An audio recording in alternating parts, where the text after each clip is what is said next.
महाराष्ट्रामध्ये लाखोंच्या संख्येनं निघणाऱ्या मराठा मोर्चांची सुरुवात औरंगाबादपासून झाली होती आणि याच औरंगाबादमध्ये आज लाखोंच्या संख्येनं बहुजन क्रांती मोर्चा निघाला। या मोर्चाला अनेक संघटनांनी पाठिंबा दिला होता।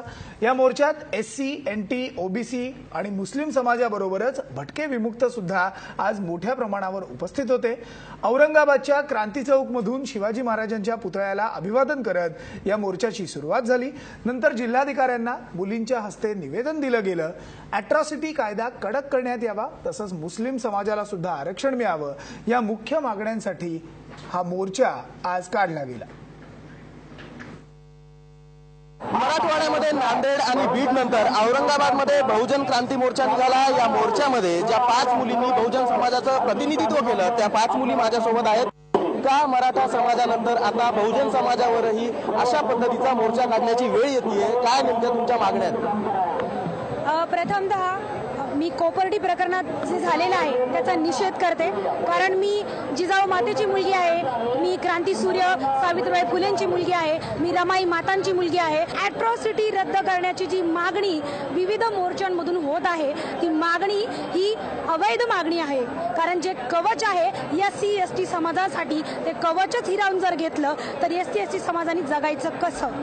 कारण की बहुजन समाज म्हटलं की तिथे प्रत्येक व्यक्ती आला, तो एका समाजाचा, एका राजकीय पक्षाचा किंवा कुठल्याही राजकीय नेता नसतो, कार्यकर्ता नसतो। बहुजन समाज एकत्र आलाय आरक्षणाच्या मुद्द्यांवरती बोलण्यासाठी।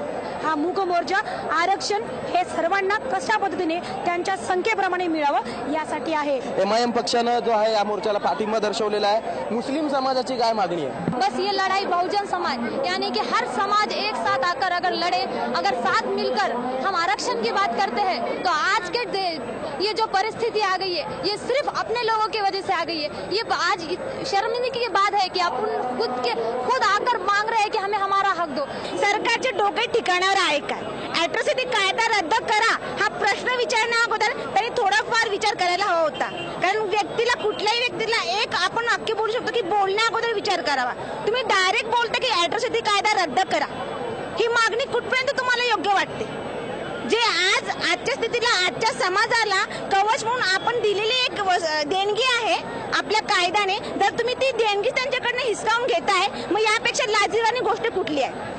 मराठा आरक्षणाची जी मागणी मराठा समाजाने केलेली आहे ती योग्यच आहे, कारण की सर्वांना आरक्षणाचा हक्क मिळालाच पाहिजे। जसं बहुजन समाज आणि मुस्लिम समाज आरक्षणासाठी झगडतोय, लढतोय, त्याचप्रमाणे मराठी समाज सुद्धा या काळामध्ये त्यांना आरक्षणाची आवश्यकता आहे। आणि मला असं वाटतंय की समाज हा एका जातीचा बनलेला नसतो, तो अनेक जातीचा आणि धर्माचा बनलेला आहे। म्हणून मराठा समाजाला सुद्धा आरक्षण द्यावं ही आमची मागणी आहे सरकारना, आणि बहुजन समाजातील प्रत्येक जातीला आरक्षण मिळावं आणि अॅट्रॉसिटी ऍक्ट हा रद्द न करता तो कडक केला पाहिजे, कारण तो आमचा अधिकार आहे, आमचा हत्यार आहे। मात्र सरकार या संपूर्ण प्रश्नाला आता कशा पद्धतीने हाताळतं हे बघणं महत्त्वाचं ठरणार आहे। औरंगाबादहून अमेय पाठक, महाराष्ट्र वन।